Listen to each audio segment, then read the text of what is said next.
Buenos días, bien, profe. Ese bien me sonó un poco a que bueno, sí, está bien. Bueno, es que ya sabes, estamos al final en el último empujón del semestre. Es normal estar un tanto agobiado, si no es que cansado. Así es, pero bueno, ya es lo último. Sí, de hecho, esta es nuestra última sesión temática, así que digo, yo sé que todavía tienen otras actividades, pero bueno, ya sería un pendiente menos. Bueno, vamos a ver, hay 14 personas conectadas, ¿sí? ¿Les parece si esperamos un par de minutos y en un momento comenzamos a que se conecte el resto de la clase, ¿de acuerdo?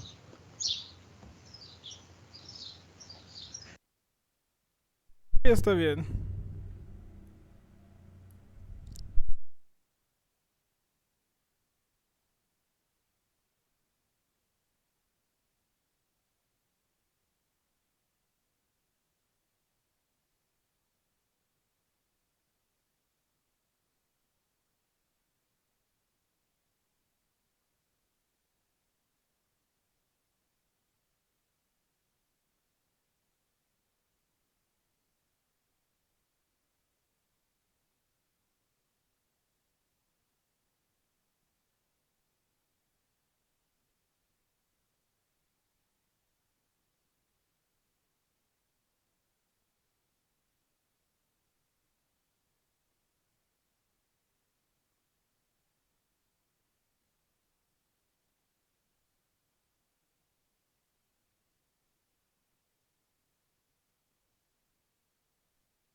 Bien, parece que está ya la mayoría de la clase, así que vamos a iniciar. Ya también inició la grabación, por cierto, de la sesión de hoy. Como les anticipaba, se trata ya de la última sesión temática de la unidad de aprendizaje de Historia de Norteamérica. También quiero recordarles que en las respectivas plataformas, bueno, en los diferentes grupos o equipos de Teams, actualicé ya las fechas de las actividades próximas de tanto de historia de Norteamérica como de historia de África, ¿sí? Para que lo tomen en cuenta ahí. Bueno, en esta última sesión estaremos revisando la Guerra Fría, el tema de la Guerra Fría y obviamente colocando especial atención a los casos de Canadá y de Estados Unidos. Y como sabemos, la Guerra Fría es este fenómeno o es este proceso que todavía está en debate, ¿sí? Digamos, la lógica en el funcionamiento de la llamada Guerra Fría, ¿sí? Obviamente sabemos que se le denomina de esta forma, puesto que el enfrentamiento entre dos potencias, en este caso Estados Unidos y la Unión Soviética, pues nunca estalló directamente, ¿sí? Como si estuviera congelada, por eso de ahí la denominación de fría. Sin embargo, se enfrentaron de formas indirectas en otros conflictos que probablemente el equipo que le corresponde participar hoy estarán detallando o mencionando, Pero sí es importante destacar eso, ¿no? Se trata de un proceso de 45 años aproximadamente en el que la confrontación ideológica, política, pero sobre todo económica y científica va a ser la constante o la recurrencia a lo largo de este periodo que se inicia. No se inicia automáticamente al finalizar la guerra en 1945. Hay quienes trasladan esta fecha simbólica hacia 1948, ¿sí? Eh, Precisamente porque ya es un periodo en el que la situación mundial se estaba estabilizando después de la guerra. También se crea el Estado de Israel en ese año, lo que era, digamos, una especie de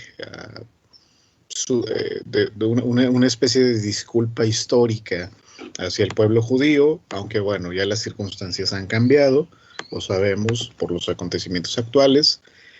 Entonces, también la separación formal entre Berlín y, bueno, en Berlín Oriental y Berlín Occidental, todavía no se construye el muro, obviamente, pero sí hay una separación administrativa y sí hay una frontera, digamos, política en este año del 48. Entonces, formalmente podríamos decir que la Guerra Fría empieza en el 48, pero ya también en la sesión anterior decíamos que en eh, esta batalla sobre Berlín en abril del 45, en que competían los rusos contra los norteamericanos para ver quién llegaba antes, ahí podríamos decir que ya hay un destello de lo que va a convertirse en el resto del siglo XX, ¿no? Lo que desconocemos, ¿sí? Lo que nos falta todavía por explorar un poco es la situación de Canadá, ¿sí? Porque precisamente en este proceso de 45 años, la situación de Canadá va a empezar a transformarse al grado tal de que va a dejar de ser dependiente tanto de Estados Unidos como de Inglaterra, sin dejar de pertenecer a la Commonwealth, y para convertirse en una potencia de segundo grado, especialmente en la década, a partir de la década de los 80, ¿sí? Entonces eso es lo que estaremos revisando en esta ocasión, insisto, lo que denominamos Guerra Fría, que culmina con la disolución de eh, la caída del muro de Berlín en 89. ¿Alguien tiene su micrófono encendido? Ok.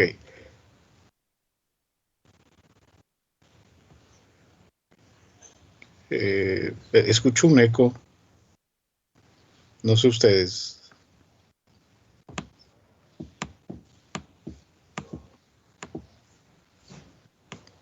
Acá yo no oigo nada. Ok, entonces solo fui yo.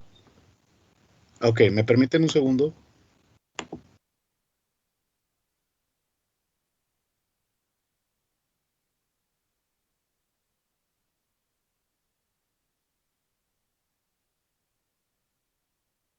Listo, estaba en otra reunión también en Zoom y estaba haciendo interferencia acá en mi equipo, entonces era asunto de acá mío. Pero ya abandoné esa reunión y ya no se escucha este sonido un poco desagradable.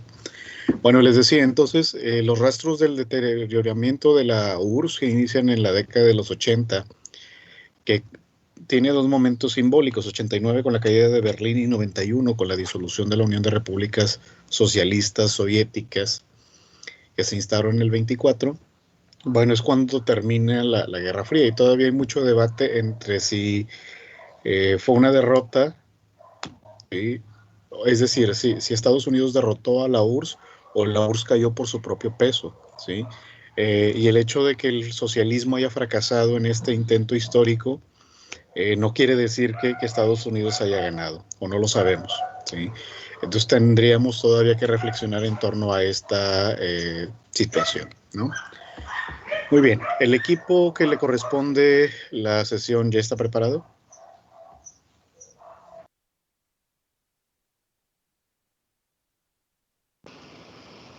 Sí, maestro, ya. Ok, entonces en cuanto gusten empezar, adelante y al final de la exposición, si hay tiempo, haremos una breve recapitulación, ¿de acuerdo? Entonces el espacio es suyo, equipo.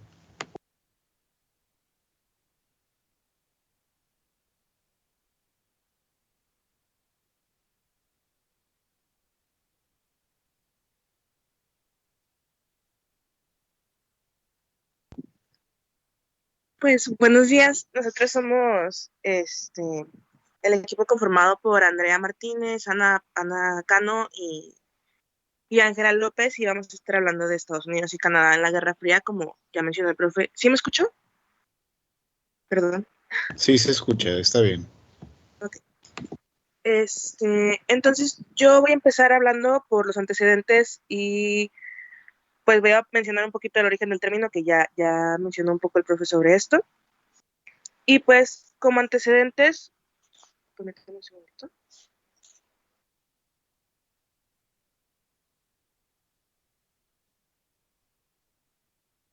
Como antecedentes, ¿le pueden dar a la siguiente, por favor? Ya le di. Oh, no. No sabía.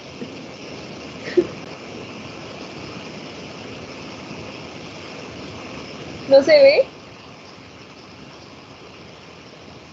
ve? Esta se ve la imagen de antecedentes y orígenes del término, con un fondo con las banderas respectivas. Ok.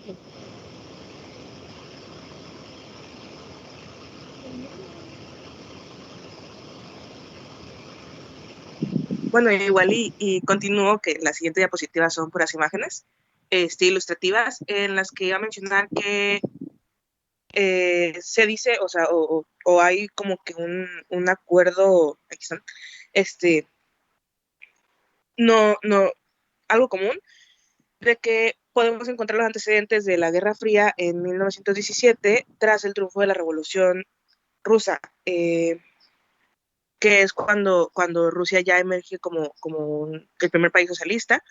Y pues este fue uno de los primeros eventos que provocó acá fricción entre las relaciones ruso-estadounidenses, ya que los soviéticos defendieron que el capitalismo debía ser derribado por la fuerza para ser reemplazado por el sistema comunista. Perdón. Tras el estallido de la revolución de Rusia, los americanos ayudaron al ejército blanco. El ejército blanco era pues una de las dos partes de los integrantes de la Revolución Rusa, era el Ejército Blanco y el Ejército Rojo. El Ejército Rojo defendía el bando comunista, y el Ejército Blanco pues estaba buscando la prevalencia de la Rusia anterior. Entonces los estadounidenses pues tomaron parte por el Ejército Blanco durante la Guerra Civil Rusa, y pues al final, como quiera, no, o sea, pues ganó el Ejército Rojo. Y perdón. Y pues tenemos también que al final de la Segunda Guerra Mundial, ya avanzando un poquito, eso es como que un previo de cómo empezó la fricción entre, pues sabemos que la Guerra Fría es un conflicto más que nada ideológico entre el capitalismo y el comunismo. Y el segundo evento que ya es como donde podemos marcar el inicio de la Guerra Fría, es al final de la Segunda Guerra Mundial, que pues, perdón, pues ya con la repartición de Alemania, como comentó hace ratito el profe, fue la repartición en varios países. O sea, se repartió entre Inglaterra, Estados Unidos y Francia, bueno, y Rusia. Pero lo interesante aquí es que hubo como una división ideológica, en el que estaba la Alemania occidental capitalista y la Alemania oriental comunista. Y pues algo interesante que entendí es como que se supone que después de la guerra se iban a regresar los anteriores estados a como estaban antes. O sea, se iba a hacer la liberación alemana de esos estados, pero la URSS tomó como control de los estados que habían sido conquistados por Alemania, o sea, quedándose con si no me equivoco, fue como Polonia y Austria. Y pues esto empezó como que a preocupar a los americanos en que hubiera una expansión comunista en el resto de Europa. Entonces, como para frenar esto, Estados Unidos sacó lo que es el Plan Marshall, que era un plan como de financiación para estos estados que habían quedado muy afectados en la guerra, para reconstruir y todo esto, y que no se vieran tentados a caer en pues en la ideología esta del comunismo. Siguiente, por favor.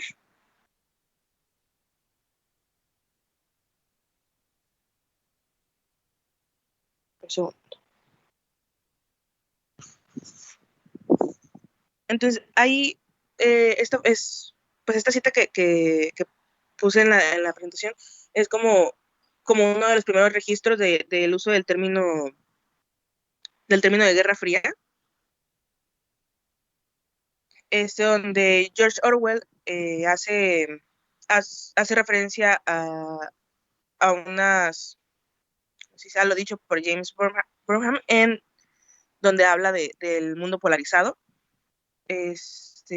Ya no voy a mencionar como qué es Guerra Fría, porque pues ya lo mencionó el maestro, que se dice Guerra Fría porque fue un conflicto que no tuvo tal cual acciones bélicas, pero sí era un momento de tensión.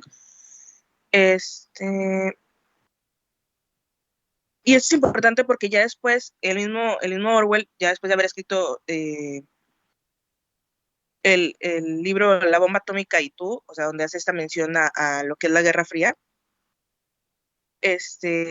posterior a esto, en el 46, él dice, o sea, prácticamente dice que se están haciendo, o sea, que hay que darse cuenta de que ya estaban en una guerra fría y que pues estaba la tensión entre estos países. Entonces, el primer uso del término para describir específicamente esta confrontación geopolítica entre la Unión Soviética y los Estados Unidos fue en un discurso de Bernard Baruch en 1947, o sea, luego de que terminó la Segunda Guerra, donde dice, pues prácticamente esto que les digo, de que no nos engañemos, estamos inmersos en una guerra fría. El término fue popularizado ya después por el columnista Walter Lippmann en su libro La Guerra Fría. Y pues estos fueron como que las primeras veces en las que se oyó este término tal cual, representando a este conflicto que había entre estas dos naciones en el ámbito ideológico. Siguiente, por favor.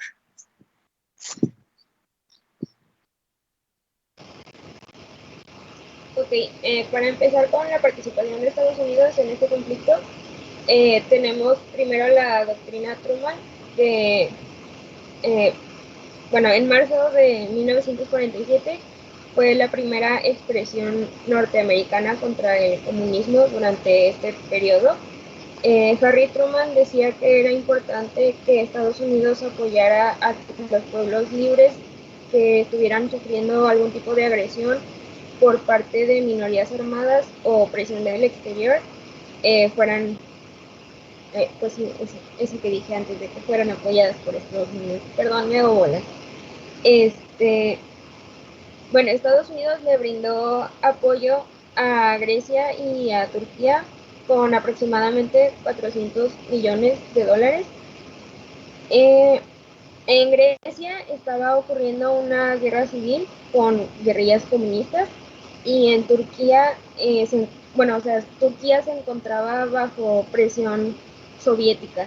Entonces, pues por eso ellos entraron dentro de la doctrina Truman. Y el plan Marshall, como lo mencionó ahorita Andrea, era para que Estados Unidos apoyara técnica, económica y administrativamente a países que hubieran, bueno, que no pudieran levantarse completamente todavía de los destrozos, digamos, las consecuencias de la Segunda Guerra Mundial. Fue propuesto por George Marshall, que era secretario de Estado, y bueno, de ahí su nombre.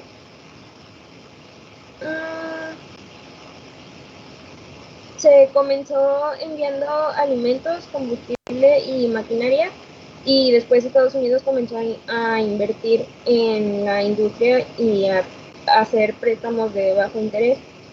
Y en este plan entraron Reino Unido y Francia principalmente, y bueno, Alemania e Italia también, a pesar de haber sido enemigos en la guerra, en el conflicto anterior. Bueno, en 1948 nació la Organización Europea de Coordinación Económica, que después sería la Organización para la Cooperación y el Desarrollo Económico, para terminar de conformar el bloque occidental en 1949, y se firmó el Pacto Atlántico, o el OTAN. Ahí están las siglas en inglés, entonces por eso dicen NATO, pero es OTAN. Como una gran alianza militar, de acuerdo a la cual si uno de los miembros era agredido, los demás debían tomar medidas necesarias, y pues era un sistema de defensa colectiva básicamente. En esta alianza estaban Estados Unidos, Canadá, Reino Unido, Francia, Italia, Noruega, Dinamarca, Islandia, Bélgica, Países Bajos, Luxemburgo y Portugal. Bueno, el Tratado Interamericano de Asistencia Recíproca era básicamente lo mismo, pero versión americana, o sea, del continente americano, pues. Y la firmaron 23 países que, bueno, entre los que estaban México, Argentina, Brasil, Chile, Venezuela, Colombia, Uruguay, Panamá y muchos otros. Se firmó un año antes que el de la OTAN, y al día de hoy sigue, entre comillas, vigente, pero pues hay países como México y Ecuador que se retiraron de este tratado, y pues realmente nunca fue puesto en práctica.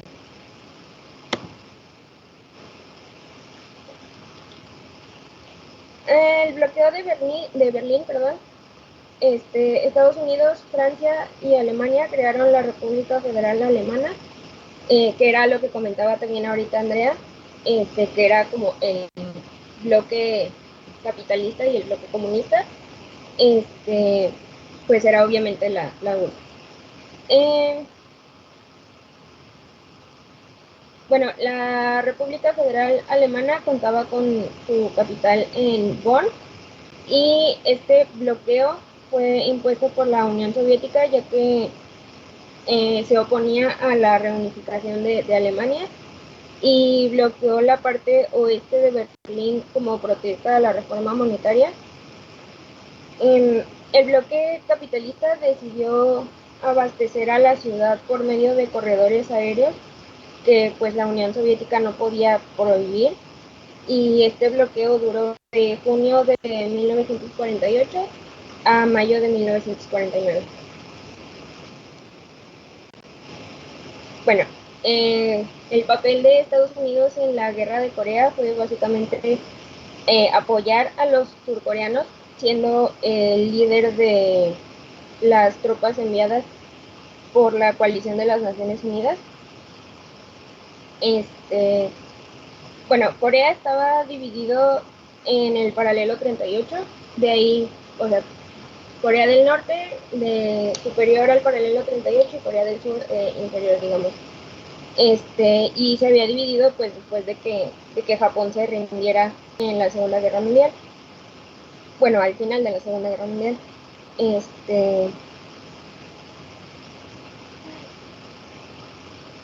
Bueno, Estados Unidos se encargó de regresar o recuperar, digamos, el territorio por el que habían avanzado los norcoreanos, y adentrarse todavía más al norte.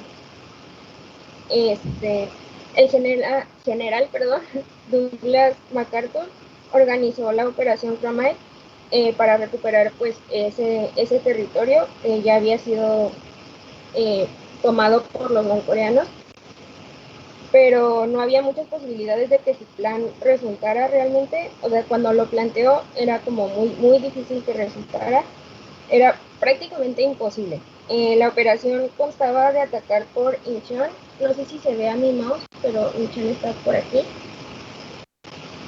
y Bueno, para evitar que se siguieran llegando, bueno, que siguieran más bien llegando insumos para los norcoreanos, pues para evitar que siguieran avanzando, porque ya tenían casi todo el territorio en su poder.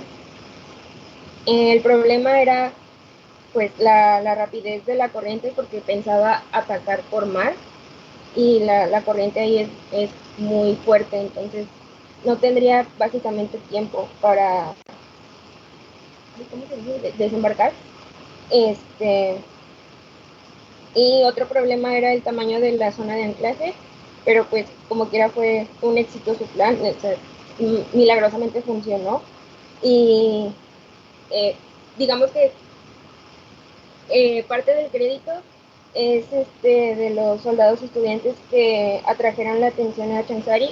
Chansari está por aquí, más o menos. Fue un enfrentamiento de 6 días, me parece, donde pues los soldados estudiantes eh, distrajeron a los norcoreanos para que las tropas de MacArthur pudieran entrar por Incheon.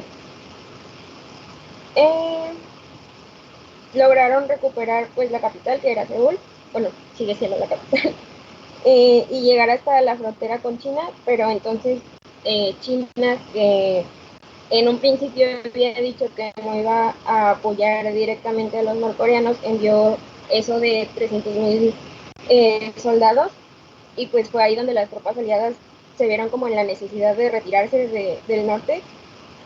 Y aquí hay un detalle, digamos, muy importante. Aparecieron alrededor de 200,000 civiles pidiendo que los sacaran de Corea del Norte. Entonces, esto se conoce como la evacuación de Hungnam, y pues fue, o sea, sacaron a esos norcoreanos con ayuda de los barcos de cargamento militar. Prácticamente les rogaron que los sacaran de Corea del Norte, y pues vaciaron los barcos. Todo el cargamento militar que llevaban ahí lo explotaron una vez que lograron evacuar a la gente, pues para que los norcoreanos no aprovecharan ese cargamento.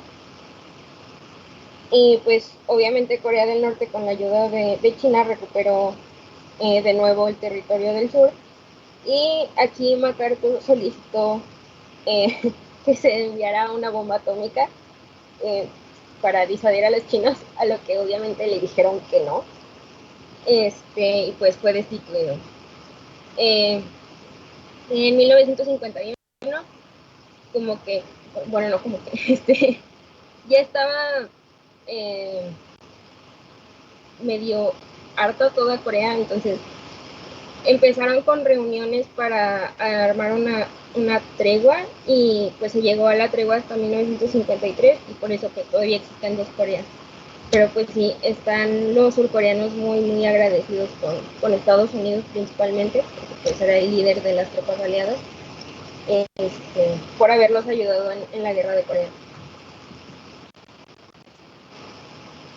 Ok, en abril de 1961, alrededor de 1.500 cubanos exiliados y entrenados por la CIA, bueno, o sea, eran exiliados de Cuba y la CIA los había entrenado, iniciaron un intento de invasión a Cuba por medio de Bahía Cochinos para derrocar a Fidel Castro, y el plan era pues asegurar el área donde desembarcaran para poder invadir la isla y que Castro terminara pidiendo ayuda a Washington para poder sacarlos.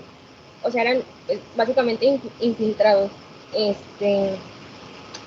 Pero pues no le salió, porque desde el momento en que desembarcaron hubo problemas debido a que encendieron un faro para indicarles a dónde llegar, pero pues al encender el faro también alertaron a la milicia cubana, y la milicia, pues además de los hombres que se encontraban en el lugar, pidieron refuerzos. Entonces, pues en su lógica de los 1.500 cubanos, pensaron que Estados Unidos iba a respaldarlos de la misma manera, pero pues Kennedy no quería que se supiera que él estaba detrás de la operación, digamos, bueno, o sea, que Estados Unidos estaba detrás de la operación, y pues no mandó nada. Entonces, Castro técnicamente se encargó personalmente de la operación y en 3 días la invasión pues fue derrotada, teniendo a más de 1000 combatientes como prisioneros.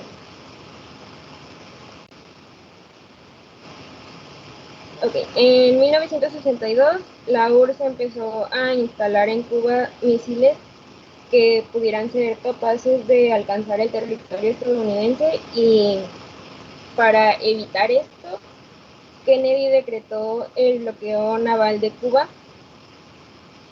Y bueno, también era para evitar que siguieran llegando insumos soviéticos, por lo que se especuló que pudiera haber un enfrentamiento entre ambas potencias. Sin embargo, Nikita Khrushchev, algo así, no sé cómo se pronuncia, que era el secretario general del Partido Comunista de la URSS, aceptó desmantelar las bases soviéticas en Cuba.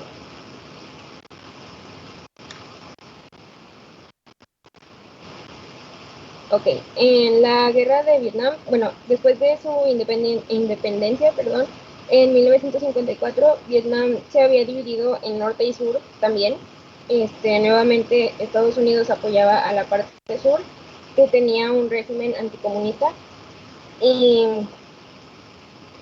bueno, desde 1962 los empezaron a apoyar, por esto que se mencionaba antes de que temían que se unificaran de nuevo bajo un régimen comunista, y pues si esto pasaba, otros países pudieran ver como una salida hacia eso, y pues que fueran absorbidos por el bloque soviético. El problema fue que el conflicto no terminó como se esperaba. Bueno, el presidente Johnson desplegó numerosos soldados y para 1968 alcanzaron el 500,000, pero como dije antes, no terminó como se esperaba. Se expandió de hecho a países como Laos y Camboya, y pues no es un evento muy grato para Estados Unidos, principalmente por la larga duración y por las numerosas bajas que hubo, porque pues a pesar de ser superiores, entre comillas, al Vietcong, no lograban pues derrotarlo, por lo que para la etapa de Nixon se comenzó una retirada paulatina de sus tropas, que finalizó en 1974, y para 1975 el sur cayó ante el norte, unificando a Vietnam una vez más. Y pues creo que es bastante popular lo de la carrera espacial, o sea, la URSS lanzó el Sputnik 1 en 1900, y luego Estados Unidos el Explorer 1 en 1958, después el Vostok 1 con Yuri Gagarin, algo así, no sé si así se pronuncia, lo siento. Y luego Estados Unidos lanzó el Apolo 11 con Neil Armstrong, Evan Aldrin, creo, y Michael Collins. Entonces, pues, sí, o sea, se sabe.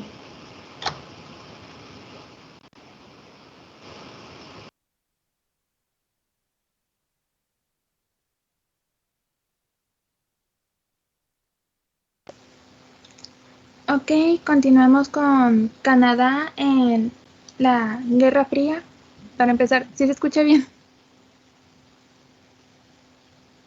Sí, sí se escucha bien. Ok, es que había tenido fallos con el micrófono. Muy bien, continuando. La Guerra Fría para Canadá fue un periodo importante y complicado, ya que durante este tiempo el mundo se dividió en gran medida en dos campos ideológicos que ya conocemos, que es el occidente capitalista, que era dirigido por Estados Unidos, y el este comunista, que era el que estaba dominado por los soviéticos. Canadá se convirtió en un aliado de los Estados Unidos, ya que su estructura de gobierno, política, sociedad, sus perspectivas populares, su ubicación geográfica e historia coincidían con las de Estados Unidos, Gran Bretaña y otros países democráticos. Siguiente, por favor. Gracias, Ani. En el año de 1946, el gobierno de Canadá confesó que le había dado asilo político a Igor Kousenko. Kousenko era un empleado de cifrado soviético, destinado en la Embajada de la Unión Soviética en Ottawa. Tan solo unas semanas después de que la guerra terminara, Kousenko salió de la embajada con documentos que demostraban que su país había estado espiando a sus aliados en tiempos de guerra, que eran Canadá, Gran Bretaña y Estados Unidos. Según el contenido de los documentos, la embajada soviética albergaba a varios espías. Esos espías estaban conectados con otros que se encontraban en Montreal, algunos en Estados Unidos y más en el Reino Unido. Y lo que habían estado haciendo era proporcionar a Moscú información clasificada como secretos diplomáticos, científicos y militares. Estas revelaciones provocaron una crisis internacional potencialmente peligrosa y el asunto Kousenko dio lugar a amplias investigaciones. También se realizó una especie de caza de brujas comunistas en el gobierno y la sociedad canadiense. Aunque fueron más leves que las de Estados Unidos, aún así tuvieron muchas consecuencias. En Canadá se salieron 39 sospechosos, fueron arrestados y 18 fueron condenados. También las personas que pertenecían a la comunidad LGBTQ se les consideró susceptibles de chantaje y de coacción y fueron expulsadas del servicio público federal y de las Fuerzas Armadas. Siguiente, por favor. Gracias, Ani. El clima internacional empeoró con varios eventos de alto perfil. Las discusiones entre este y oeste fueron un fracaso y en realidad se detuvieron, lo que desencadenó una serie de eventos como lo fue la formación de la Organización del Tratado de Atlántico Norte, o OTAN por las siglas, y la Guerra de Corea, que se desarrolló entre 1950 a 1953. En dicha guerra, las fuerzas canadienses lucharon con las Naciones Unidas contra las fuerzas comunistas de Corea del Norte y China, que eran quienes apoyaban principalmente a los soviéticos. Siguiente, por favor. Ok. El 4 de abril se creó esta organización, la Organización del Tratado del Atlántico Norte. Este era un pacto de seguridad occidental diseñado para defender a Europa Occidental contra la invasión soviética. En realidad, la OTAN no había desempeñado mucho de sus propósitos hasta la Guerra de Corea, que fue el primer gran conflicto de la Guerra Fría. Esto llevó a que las naciones que integraban a la OTAN llevaran a fortalecer sus fuerzas militares. Para Canadá, esto resultó en un gran aumento en el presupuesto de defensa y finalmente en el regreso de tropas a Europa. El compromiso que tenía Canadá con la OTAN en Europa incluía un grupo de brigadas del ejército en Alemania Occidental y aviones de combate de la Fuerza Aérea que eran capaces de transportar armas nucleares. Siguiente, por favor.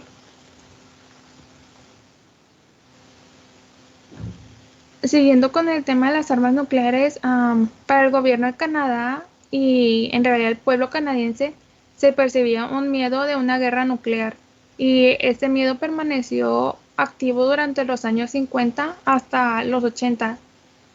Es por ello que los canadienses participaron activamente en varios niveles para tratar de evitar tal calamidad. Fue así que junto con los Estados Unidos, quienes también temían una invasión comunista ordenada por Moscú, crearon la línea avanzada de alerta anticipada, que es esta línea que está un poquito más acá arriba de Canadá. Fue así que junto con ellos, con los Estados Unidos, crearon esta línea que consistía en una serie de estaciones que conectaban con un sistema de rastreo de radar que era capaz de detectar a los aviones de bombardeo soviético y una masiva invasión por tierra. Las construcciones de estas estaciones se extendieron desde las islas Aleutianas de Alaska, el Ártico canadiense, además de las islas Faroe, Groenlandia e Islandia. Los sitios donde se construyeron estas estaciones de radar incluían módulos de vivienda experimentales, sistemas de comunicación de última generación para la época, además de pistas de aterrizaje. Siguiente, por favor. Ok. En el año 1962, un espía estadounidense descubrió que se estaban instalando misiles soviéticos en Cuba. Para las fuerzas canadienses, esto era algo como una alerta mayor, y a esto le siguió una crisis, pues era visto como una amenaza directa para los Estados Unidos y para Canadá. Sin embargo, la respuesta del primer ministro canadiense no fue la mejor, pues inicialmente dudó de la inteligencia que se le proporcionó y solicitaba ver más fotografías de los sitios de los misiles en Cuba. Asimismo, brindó apoyo a los Estados Unidos, pero no era el apoyo suficiente que el presidente Kennedy esperaba. Él esperaba un poco más, lo cual no solo en realidad alimentó las ya difíciles relaciones entre Canadá y Estados Unidos en la década de los 60. Esta crisis llevó al mundo al borde de una posible guerra nuclear, pero esto terminó el 28 de octubre del 62, cuando el primer ministro soviético acordó desmantelar y retirar los misiles soviéticos a cambio de la promesa de que Kennedy no iba a invadir Cuba. Siguiente. Y pues la Guerra Fría llega a su etapa final en los años 80, en medio de nuevos esfuerzos de apertura por parte de los líderes soviéticos y una oleada de movimientos de libertad dentro de los estados comunistas europeos. Esto culminó con la caída del muro de Berlín en 1989, que como ya sabíamos había separado a la Alemania occidental y la oriental desde el 61, y la caída de la Unión Soviética en el año de 1991. Y eso sería toda nuestra parte. Muchas gracias por su atención. Perfecto, equipo, muchas gracias. Bien, tenemos mucho que hablar acerca de la Guerra Fría. Como ustedes pudieron haber notado, el proceso de 45 años lo coloca en uno de estos conflictos de larga duración, ¿no? O de mediana duración, según los criterios que usemos para medir la guerra. Pero más allá de la duración temporal, ¿sí? Lo que necesitamos realizar es una especie de balance del saldo de lo que la guerra implicó, de lo que la Guerra Fría implicó, ¿no? En ese sentido, a lo que me refiero es la extensión o la expansión que tuvo la guerra, puesto que fue, después de la Segunda Guerra Mundial, el verdadero conflicto globalizado, ¿sí? Que prácticamente tocó a todos los continentes, a unos más, a otros menos, claro, pero que de alguna manera u otra tuvo repercusiones. Incluso en el caso de México, que prácticamente no participó en estos acontecimientos, ¿sí? El hecho de ser vecino de Estados Unidos, pues lo querramos o no, alguna vez también hubo impacto, y también el hecho de mantener relaciones diplomáticas con Cuba, ¿sí? También es otra de estas situaciones complejas, pero bueno, ese es otro asunto. El caso de la Guerra Fría va a tener una serie de impactos en diferentes niveles, pero como inició diciendo el equipo, se trata fundamentalmente de una guerra ideológica, ¿sí? Obviamente no fue todo lo que ocurrió durante la Guerra Fría, pero sí es un rasgo predominante, ¿sí? Esta confrontación entre digamos, la ideología socialista o comunista o como le querramos llamar, ¿sí? O soviética. Me parece que el término adecuado aquí es soviética, ni socialista ni comunista, más bien es una ideología propia formulada a partir de principios leninistas, trotskistas, stalinistas, marxistas, etcétera. Por eso yo le denomino así, ¿no? Una ideología soviética, donde el Estado es el regulador no solo de la economía, sino de la vida social, ¿sí? Colectiva. Hay quienes dicen que hasta de la vida privada. Yo lo pondría un poco en duda frente a un sistema de capitalismo liberal como lo encabezó Estados Unidos, y hasta cierto punto también vamos a ver el acompañamiento que Canadá realiza, ¿sí? Más por defender algunos intereses que por otras cuestiones, pero ya lo iremos revisando, ¿sí? No sé si alguien hasta aquí tenga algún comentario o alguna aportación que realizar sobre el tema de la Guerra Fría.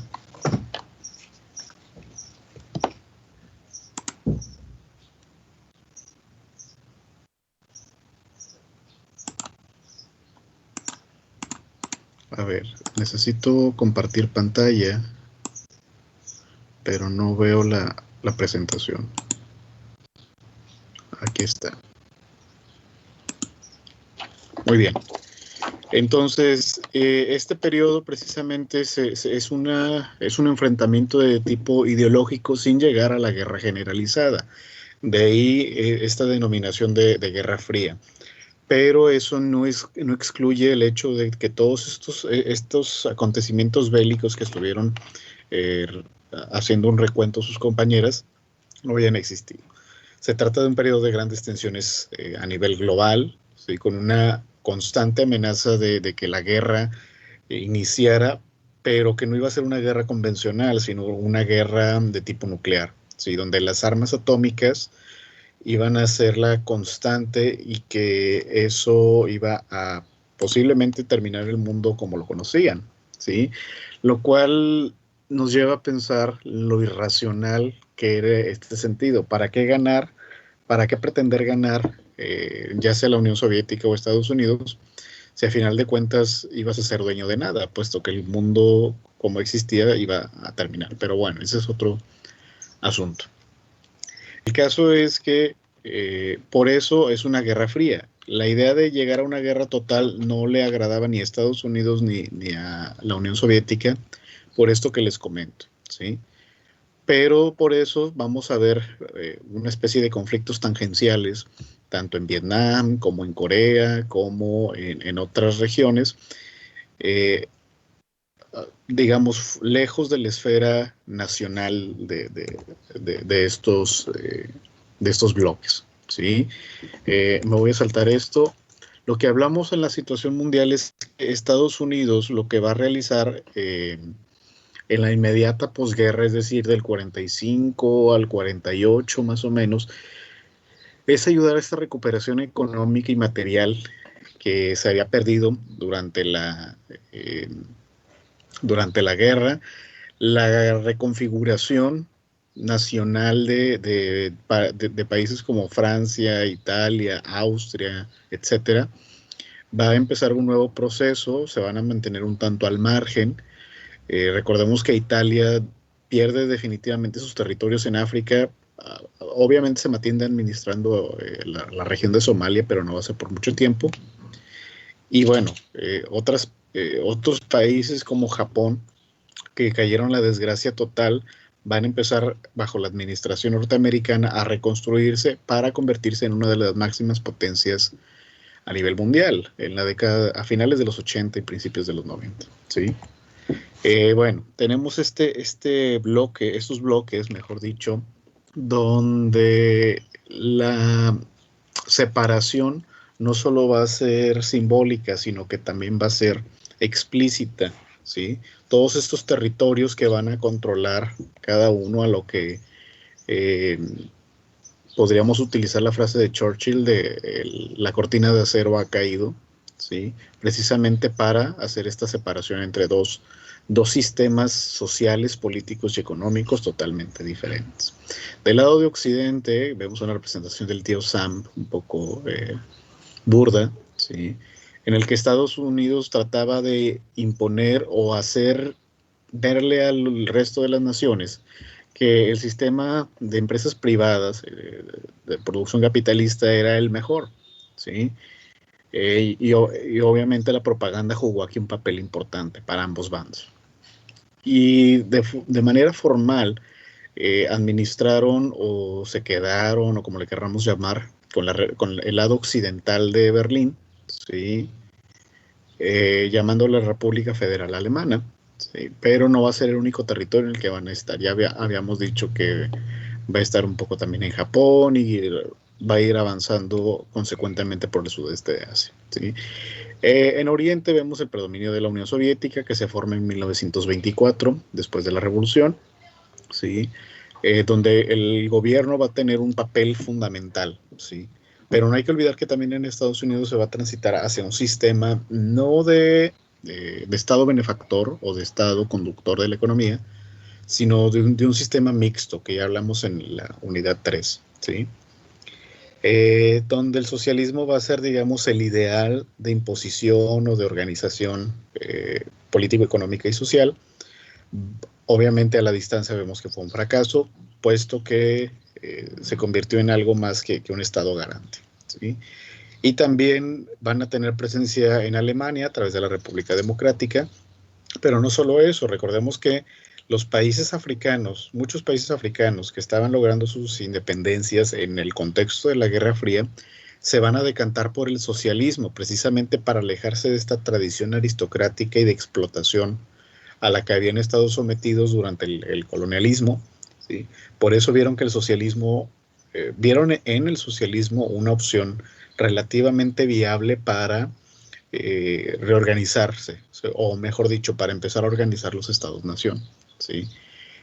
También ya lo estuvimos revisando en la clase de Historia de África, cómo pues estas naciones al final no van a tener el éxito esperado y van a tener un sistema pues de dictaduras, ¿no? Más que un estado burocrático como lo hizo la Unión Soviética, va a ser un estado dictatorial, ¿sí? No quiere decir que esta figura no existiera en la Unión Soviética, claro que sí, pero tenía un aparato mucho más complejo para la administración territorial, ¿sí?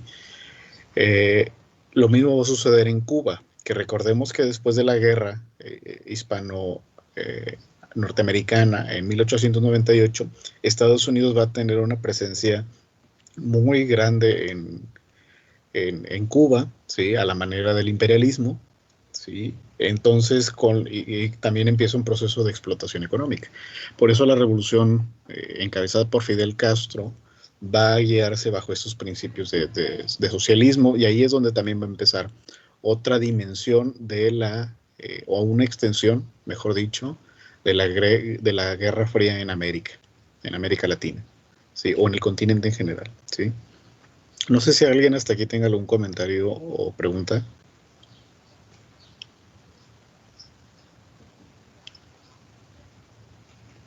Ok, entonces, Profesor, sí, lo que menciona realmente, pues es que América Latina es completamente la área de influencia en la que más cercana y mayor facilidad tenía Estados Unidos de intervenir. Y justamente vamos a ver que le va a interesar combatirla, pero desde el ámbito de la doctrina, de evitar que el comunismo se esparza.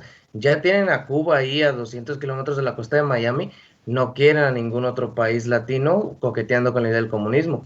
Va a haber infiltrados de la CIA que van a jugar parte clave aquí en la masacre de Tlatelolco en el 8. El mismo Gustavo Díaz Ordaz va a ser informante de la CIA.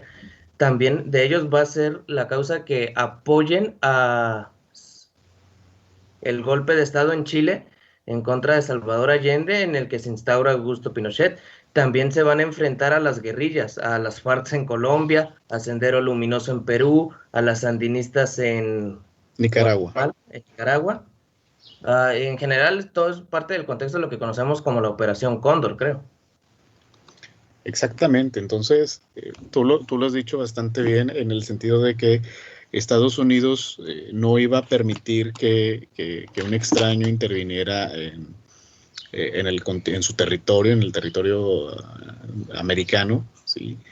Entonces, además de exacerbar la doctrina Monroe, que no desaparece, sino que se fortalece, y la doctrina Truman también, de este predominio económico, pues a la larga es lo que va a definir la fuerte intervención y evidente, ¿sí? No era desconocida la intervención norteamericana, no solo en Chile y en Centroamérica, ni en Perú, sino también en Argentina, por ejemplo, ¿sí? Lo mismo va a ocurrir en México, ¿sí? Y en todos estos micronaciones del Caribe que, bueno, no tenía que intervenir porque Inglaterra estaba ahí todavía. Pero el caso es que la idea de convencer a la gente se volvió más, no solo una tarea de propaganda, sino que era a través del financiamiento económico de movilizaciones sociales cuyos resultados eran diferentes a los del socialismo. Entonces eso le agradaba a Estados Unidos. Por eso es que el crecimiento económico de Estados Unidos va a fluctuar o se va a dirigir hacia el apoyo de estas causas. Lo mismo va a ser la Unión Soviética. La diferencia es que la URSS sabemos que el sistema productivo era totalmente diferente, ¿sí? La ganancia privada prácticamente no existe en este sistema. Toda la distribución y la acumulación la hace el Estado, pero también va a apoyar a diferentes grupos y asociaciones y guerrillas, lo que ustedes quieran, para movilizar las tropas o recursos humanos y expandir el sistema socialista, ¿sí? O soviético, mejor dicho, ¿sí? En este caso, hay muchos casos en África, en algunos países del sudeste de Asia, principalmente Vietnam, ¿sí? Y que también va a empezar una relación muy atípica con China, ¿sí? Recordemos que en la inmediata posguerra o el inicio de la Guerra Fría, China va a tener la Revolución Popular en 1949, también propugnando por un comunismo, pero que va a ser muy diferente al soviético, ¿sí? Entonces podríamos decir que ahí hay un tercer actor en cuestión. El asunto es que recordemos que todavía para este momento China es en un país bastante aislado, ¿no? Entonces podríamos prescindir un poco de China para la reflexión. No que no nos interese, pero su proceso es todavía muy, muy interno, ¿sí? Que no va a explotar hasta finales del siglo. ¿Alguien más?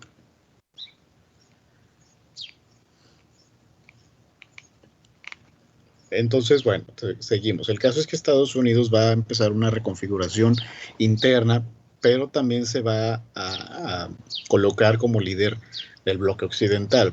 Lo decíamos en la unidad anterior. No sabemos hasta qué punto podríamos decir que Estados Unidos se autoproclamó como protagonista o simplemente fueron las circunstancias, en el sentido de que las viejas potencias europeas estaban en decadencia, se estaban despedazando literalmente, en el sentido de que todos sus componentes estaban cayendo, ¿sí? Es decir, sus colonias y sus territorios o dominios o estaban adquiriendo mayor autonomía o se estaban independizando de plano, ¿sí?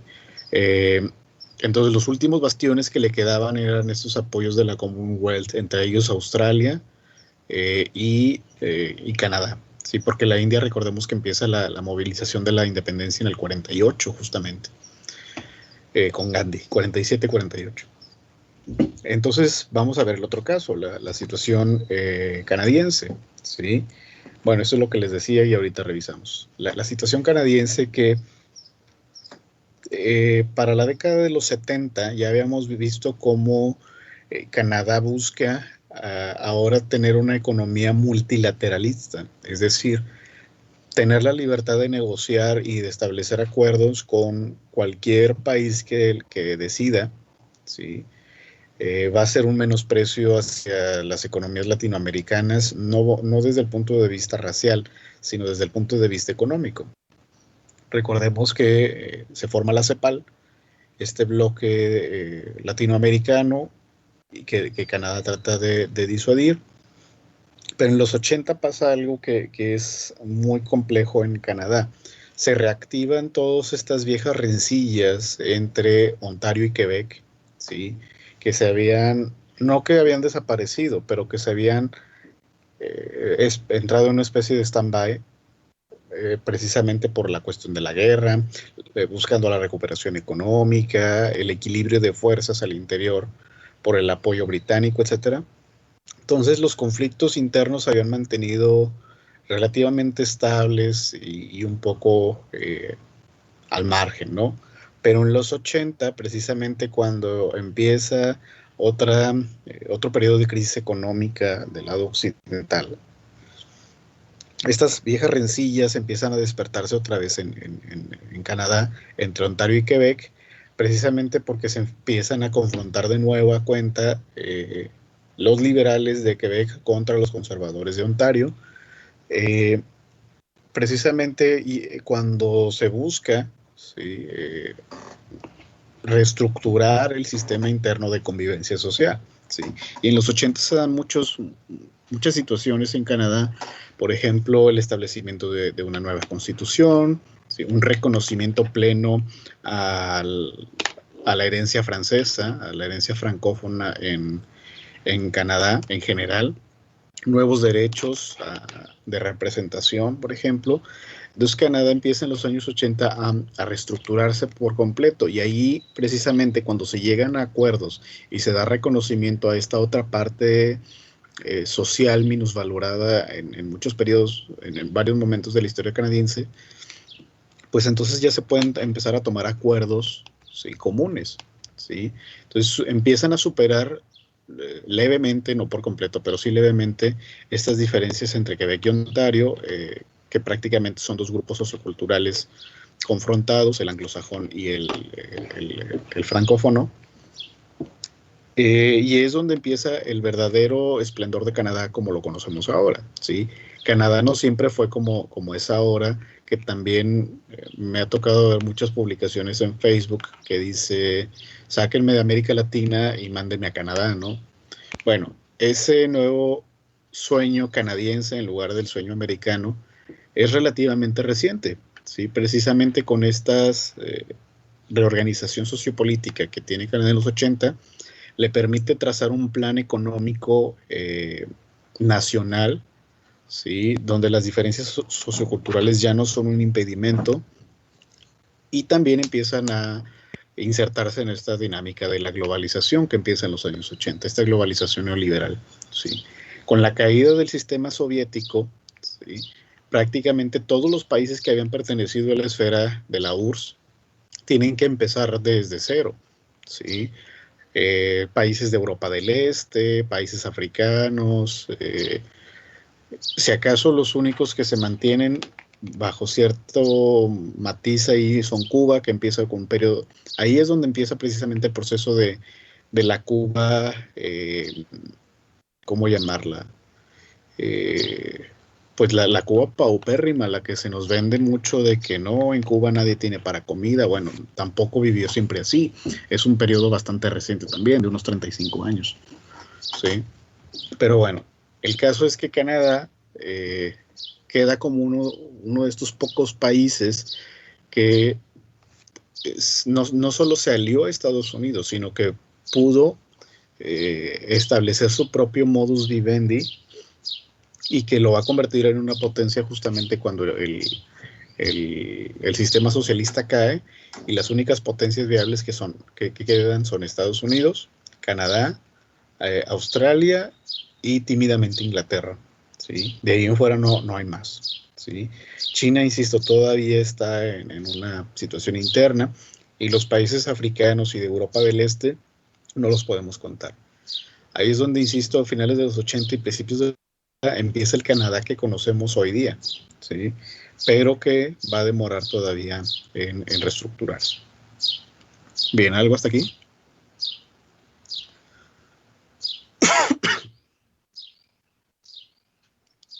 De Estados Unidos, bueno, ya lo sabemos, no vamos a profundizar mucho en el caso, ¿sí?, pero sí es importante señalar que la forma de avance de Estados Unidos durante el periodo de la Guerra Fría va a ser basado en el poderío militar industrial, en este complejo militar industrial que se empieza a describir en los años 50, y esta continua amenaza de la guerra que ya habíamos dicho, pero también se denota en los avances tecnológicos, ¿sí?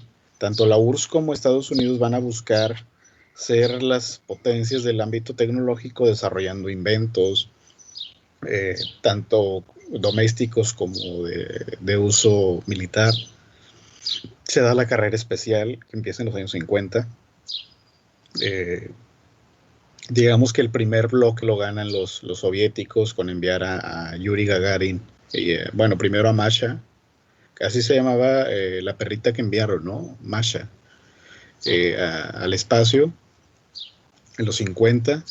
Luego los tripulantes en el 57 de Yuri Gagarin y compañía, pero creo que nada le va a ganar al primer hombre en la Luna en 1969. Pero sí es una constante lucha entre el desarrollo económico. Hay algunos historiadores que dicen que la Guerra Fría, en lugar de generar avances, lo que hizo fue detener o retrasar el desarrollo tecnológico y científico 45 años, ¿sí? Las especulaciones indican que de no haber existido la Guerra Fría, probablemente la situación desde el punto de vista tecnológico y científico se hubiera transformado. No lo sabemos, pero es una de las especulaciones que hay, ¿sí? Y esto es lo que les decía también en un principio, las guerras regionales o las guerras locales va a ser la forma de enfrentamiento indirecto bajo el cual va a mantenerse la dinámica entre Estados Unidos y la Unión Soviética. Primero la guerra de Corea, del 50 al 53, cuyos resultados seguimos viendo en la actualidad, ¿sí? De hecho, si recuerdan, ya llevaron Historia de Asia con el maestro Jacobo. Asia antigua nada más. Sí, okay, Asia antigua. Y hay una segunda que es Asia contemporánea, ¿no? ¿O ya no? Sí. Así es, pero esa ya no la tuvimos. Ok, bueno, entonces sí les puedo hacer un breve adelanto. ¿Sí? Una de las cosas que señala el maestro Jacobo, ¿sí?, es que siempre debemos de tener mucha precaución con la información que nos llega tanto de Corea del Norte como del Sur, ¿sí? De Corea del Norte, por el aislacionismo, ¿sí?, la información nos llega a cuentagotas. Y por parte de Corea del Sur, porque no sabemos si lo que nos dicen sobre el norte es real o no, ¿sí? Entonces, dice, no podemos tener una historia completa o integral de Corea contemporánea después de la guerra, porque no sabemos a ciencia cierta lo que ocurre por completo en estas dos zonas. También la guerra de Vietnam, que va a ser el gran fracaso de Estados Unidos, ¿sí? Fracaso contemporáneo, quiero decir, porque después de esta guerra que dura una década, ¿sí?, el saldo va a ser completamente negativo para Estados Unidos, ¿sí? También es uno de estos casos que conocemos mucha información, pero que nos falta todavía dilucidar algunas cosas. ¿Por qué decimos que es un fracaso? Bueno, porque después de todos los recursos militares, humanos, tecnológicos que desplaza por 10 años en Vietnam, el saldo va a ser negativo para Estados Unidos, puesto que no obtiene nada contundente en Vietnam. De hecho, lo consideran una humillación nacional. Por la gran movilización social que se va a oponer a las medidas de Lyndon Johnson, de Richard Nixon, ¿sí?, incluso de John F. Kennedy un poco, que obviamente no le toca la guerra, pero sí empieza a hacer empieza a dilucidar un poco también la experiencia vietnamita, pero que va a ser un saldo negativo por la oposición que se va a resistir. No solo el movimiento hippie va a aparecer en este periodo, sino un montón de movimientos que se van sumando o que aprovechan el carro, digamos, del movimiento hippie, y muchos grupos de mujeres y grupos afroamericanos van a aprovechar esta coyuntura. Sí, entonces el saldo va a ser totalmente negativo para el gobierno norteamericano, al que se le cuestionaba por qué vamos a ir a una guerra a la que solo vamos a morir. O sea, Vietnam, creo que 3/4 partes de la población norteamericana ni siquiera sabía dónde estaba Vietnam, o ni siquiera sabía que existía Vietnam hasta antes de la guerra, ¿sí? Pero era este afán de continuar la confrontación con la Unión Soviética, ¿sí? También recordemos que Vietnam estaba dividido en 2 zonas, o se dividió en 2 zonas, y que a raíz de esto se genera la confrontación. Por otro lado, también tenemos el inicio de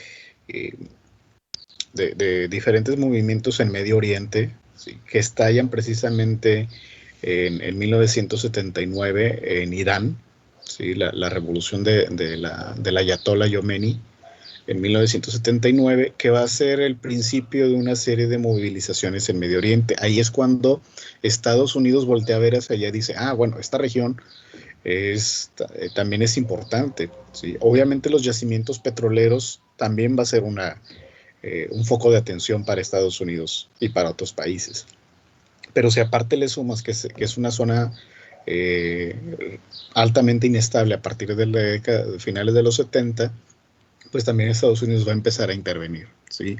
Hasta que finalmente estallan las guerras del Golfo Pérsico, ¿sí? En finales de los 80, principios de los 90, y que se van a mantener hasta el momento. Y lo estamos viendo una constante. Entonces, la revolución del Ayatollah Khomeini en Irán en el 79 también va a ser uno de estos casos muy atípicos, ¿sí? Por lo que Medio Oriente representaba, y lo que subsecuentemente van a ser Irak, Afganistán y otras regiones, que insisto, también para el resto del mundo pues pasaban desapercibidas, pero también van a estar en juego en medio de esta confrontación, ¿sí? Eso es lo que les decía un poco, que los movimientos sociales van a extenderse en diferentes partes del mundo, independientemente del sistema político del que estemos hablando. Eso no va a limitar la movilización social, ¿sí? Vemos el Mayo francés, por ejemplo, en el 68, la guerra de Vietnam, que va a ser, le va a tener un saldo destructivo para Estados Unidos, el asesinato de John F. Kennedy, que todavía queda como en esta lógica de qué pasó realmente, cuál fue el móvil, y la movilización por los derechos civiles en Estados Unidos. Entonces todo el bloque occidental no escapa a la dinámica de la alteración, ¿sí? Bueno, eso es por parte del lado occidental, donde los movimientos de liberación, sobre todo del lado africano, los movimientos estudiantiles, los movimientos antirracistas de algunas minorías van a ser la constante. En cambio, en el mundo socialista vamos a ver que esta fundación de nuevos estados como Checoslovaquia y Yugoslavia, la trágica situación de Polonia, ¿sí? Que la van a mantener dividida hasta hace poco, la creación de la República Popular, ¿sí? Como un modelo alternativo socialista respecto a la URSS, ¿sí? Eso va a ser la República Popular China, un movimiento o una situación socialista alternativo a la esfera soviética, ¿sí? Aunque en los años 70 se intentó reducir la centralización, en los años 50 se intentó reducir la centralización de la URSS que había hecho Stalin. Obviamente no se va a lograr, puesto que ya venían con una especie de bagaje y de experiencia, o más bien de vicio burocrático del que no podían salir. Y precisamente este burocratismo centralizado, que va a ser muy socorrido en la Unión Soviética, es lo que va a despertar muchas inquietudes y muchos movimientos en Europa del Este, ¿sí? Porque cada vez la autonomía estaba desapareciendo con grados inusitados, ¿sí? De hecho, ahorita no me acuerdo el nombre exactamente. La Revolución de Praga, sí, en el 59 o 57, por ahí va la cosa. La Revolución de Praga, precisamente porque no se estaban dando reformas ni había cambios y se estaba perdiendo la autonomía que la Unión Soviética estaba realizando, y empieza una revolución, ¿sí? en esta región. Y hay una escena muy simbólica en la que tumban una estatua de Stalin, ¿no? Pero bueno, este era el grado de movilización social que va a ser duramente reprendido por las fuerzas militares. Entonces, en ambos, precisamente los extremos a los que llegan tanto Estados Unidos como la Unión Soviética, es lo que detona toda esta movilización social y que se va a desarrollar durante varias décadas. Ya habíamos mencionado el caso de América Latina un poco, en el que el primer movimiento va a ser Cuba, la revolución del 59, que empieza 4 o 5 años antes a fraguarse. Chile con Salvador Allende en 70, y eso sí puso en jaque a Estados Unidos. Ambos casos pusieron en jaque a los Estados Unidos porque decían cómo es posible que los socialistas hayan llegado hasta acá, ¿sí?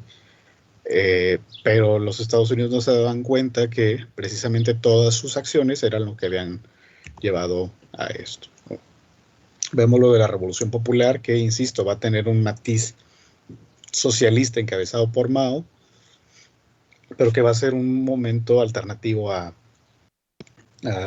una forma alternativa a la Unión Soviética. Vemos la esfera de influencia, que no va a ser la única, los únicos países en los que va a predominar, pero sí va a ser, digamos, el bloque principal, ¿sí? De la Unión Soviética, su máxima expansión en los años 60, ¿sí? La Revolución Cubana, encabezada por Castro. Sí, dígame. Esa frontera del mapa, la que Winston Churchill va a denominar como la cortina de hierro, ¿no? Exactamente, sí. Esta frontera, que se fijan, prácticamente es una Europa dividida, ¿sí? Proporcionalmente dividida entre el bloque occidental y el lado, digamos, oriental. Aquí también falta un poco la frontera de Alemania, pero ilustra bastante bien esto, ¿sí?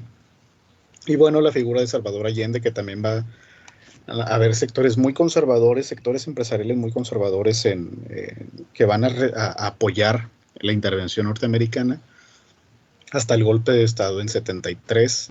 De hecho, el 11 de septiembre, cuando Estados Unidos, cuando se lanza estos bombardeos a la Casa de la Moneda, el Palacio Nacional, y fallece ahí Salvador Allende, que muchas veces olvidamos ese 11 de septiembre, ¿sí? Y que a Estados Unidos también se le olvida por encima obviamente, de su 11 de septiembre, ¿sí? A este 11 de septiembre no les dolió, pero sí el de Estados Unidos, ¿sí? Pero bueno, esa es la dinámica que vamos a tener. Y luego tenemos otro panorama, que es el tercer mundo, el llamado tercer mundo, ¿sí? Lo cual me parece un poco paradójico, considerando que países como los de Europa del Este no estaban en una buena situación económica, pero por lo menos tenían, digamos, este apoyo gubernamental. En cambio, en el tercer mundo, el mundo subdesarrollado, que es prácticamente lo que vemos en el mapa, con situación de pobreza, de marginación, de bajos recursos económicos, de una falta de integración. Entonces, para efectos ilustrativos, esto es la Guerra Fría, es el divisionismo entre el bloque oriental, en rojo, el bloque occidental en azul, y los verdes, que estaban en una situación, los países no alineados, como podemos notar. Pero sí, aquí falta señalar en África que durante los años 70 hubo varios intentos por establecer regímenes socialistas, pero que Estados Unidos interviene para evitar, ¿sí? Muy bien. No sé si alguien más quiera hacer alguna observación o comentario.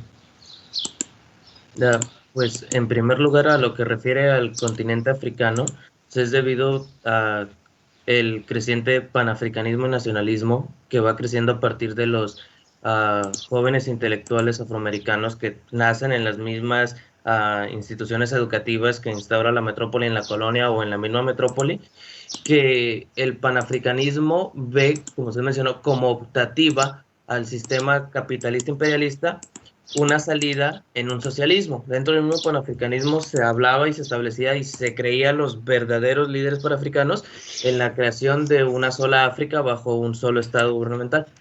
Pero bueno, me acuerdo porque lo estoy trabajando justamente para el PAFrica, el panafricanismo.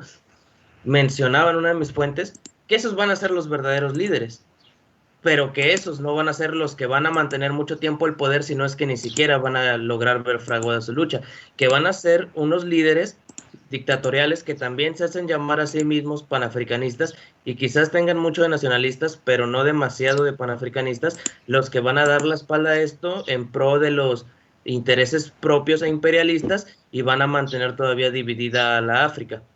A veces bajo un sistema socialista, a veces bajo un sistema puramente dictatorial y autócrata, totalitario. Y en el caso de Medio Oriente, inicialmente Estados Unidos va a ver un aliado potencial ahí. Es con la ocupación soviética en Afganistán en el mismo año, en el 79, que se da la revolución iraní, que va a ver a los mujahidines. Ronald Reagan los va a describir como luchadores y amantes por la libertad, porque le interesa sobre todo que no se expanda el comunismo por ahí, porque eso va a menguar el tráfico del crudo por el Golfo Pérsico. De hecho, cuando ocurre lo del Golfo Pérsico, que en general todo esto, Estados Unidos lo vio como el enemigo de mi enemigo es mi amigo, pero más bien fue un movimiento social en contra de una resistencia en contra de la modernidad y del dominio exterior árabe, que ya estaban tan hartos. No es que les agradaran los estadounidenses o los occidentales, es que la invasión del bloque socialista parecía más inmediata, pero en general no le agradaba a ninguno. Y es con el contexto de la primera guerra del Golfo Pérsico que se va a ver que ya una vez salió la Unión Soviética de Afganistán, que ya estaba completamente debilitada, porque ya ni siquiera se trató de una invasión de la OTAN por la provocación de Hussein en Kuwait, se trató ya de una coalición internacional, más de 30 y tantos países y apoyados por la ONU. Exactamente, particularmente en el caso de la primera guerra del Golfo Pérsico, es eso, ¿no? Ya es hacer leña del árbol caído, ¿no? La caída en desgracia de Afganistán, y bueno, Estados Unidos vio la oportunidad, no que no lo haya tenido antes, simplemente que las circunstancias cambiaron. Entonces ahora sí ya las tenía de ganar, ya no tenía un rival enfrente, ¿sí? Entonces ganó por default, podríamos decir. Y en el otro caso de la revolución iraní, pues efectivamente es un poco lo que decía John Womack en su libro sobre Zapata y la Revolución Mexicana. El primer párrafo con el que inicia Womack, creo que se los había dicho antes, es de que la revolución de Morelos, los campesinos de Morelos eran unos campesinos que no querían cambiar y por eso hicieron una revolución, ¿sí? Eso le escribe Womack en el 69, ¿sí? Y que le costó casi la cárcel por decir eso y por agitador en México y no sé qué tantas cosas. Y luego 10 años después vemos una revolución que seguía esta lógica que establece Womack, de que la revolución iraní, dirigida por el Ayatollah Khomeini, que ni siquiera estaba en el país, estaba fuera, un poco como Lenin, pero era eso para no cambiar su sistema político y social, ¿sí? Pero que bueno, el primero que sale huyendo del país era Estados Unidos, ¿sí? Que sale de la revolución y que sale de Irán en medio de la revolución es Estados Unidos, ¿sí? De hecho, ahora que me acuerdo, esto vale mucho la pena. No sé si conocen la película de Argo, es de Ben Affleck. Digo, no es el mejor actor, pero ganó un Oscar y no sé qué tantas cosas por esa película. Está en Netflix, de hecho, ya tienen algo que hacer o que ver si no la han visto el fin de semana. Se llama Argo y es precisamente contextualizada en la revolución iraní de unos miembros de la embajada norteamericana que quedan atrapados en medio de la guerra y que los revolucionarios los están buscando para matarlos, ¿sí? No les voy a decir cómo es que sigue para que si la quieren ver. Es una muy buena película, el único buen trabajo que ha hecho Ben Affleck. Y vemos la participación de Canadá como aliados de los Estados Unidos, ¿sí? Entonces está interesante ver eso. Y cómo precisamente los revolucionarios no se decantan ni por el socialismo ni por el capitalismo, simplemente mantener el status quo que habían perdido décadas atrás cuando uno de los gobernantes se empieza a aliar con Estados Unidos. Eso era lo que pasaba. Esa película es bastante ilustrativa de un contexto diferente dentro de la misma Guerra Fría, la revolución de Irán. Está muy, muy buena la película, sí. Muy bien, entonces para redondear esto, porque sé que a veces hablo mucho, redondear esto, la situación de Canadá durante la Guerra Fría busca alternativas para una política internacional, no las encuentra por completo. En los 80 logran avances los francohablantes, pues se unifican hasta cierto punto y es lo que les permite establecer una política nacional que les reditúa muy bien hasta el momento. Y Estados Unidos, bueno, ya lo sabemos, entra en este proceso de dominio económico a nivel mundial y bueno, es lo que hoy es todavía Estados Unidos. Pero que ya en el contexto actual va a tener nuevamente de competencia a Rusia, ya no como Unión Soviética, sino como país autónomo, con Putin. También va a tener nuevas amenazas, o va a haber nuevas amenazas en Venezuela, por ejemplo, con el arribo de este... ese me fue el nombre, no de Maduro, del anterior. Es ¿Cómo? ¿Chávez? Sí, gracias. Con Hugo Chávez, sí. Obama va a tratar de hacer un acercamiento con Cuba, pero luego llega Trump y deshace todo, no le interesa nada con Cuba. Y vamos a seguir viendo esta dinámica, lo que ya decíamos en alguna ocasión, ¿no? Estados Unidos y su continua búsqueda de perseguidores, ¿sí? Y que la va a mantener hasta el momento, que se va a agudizar durante la Guerra Fría, pero una vez que esta termina no desaparece su paranoia un poco, ¿no? De buscar quién lo está atacando, aunque realmente a veces es él con una máscara. Y bueno, sus continuas relaciones diplomáticas del buen vecino con México, ¿sí? Muy bien, si ya no hay nada más, preguntas o comentarios, concluimos por hoy. Insisto, terminamos ya el abordaje temático de esta unidad de aprendizaje y nos veríamos la próxima semana para ultimar detalles y para cerrar un poco el semestre antes de las evaluaciones de primera oportunidad, ¿sí? Muy bien, espero que tengan un buen fin de semana y que, bueno, nos vemos la siguiente ocasión, ¿de acuerdo? Pásenla bien y cuídense. Hasta luego, profesor. Nos vemos, Hasta gracias. luego.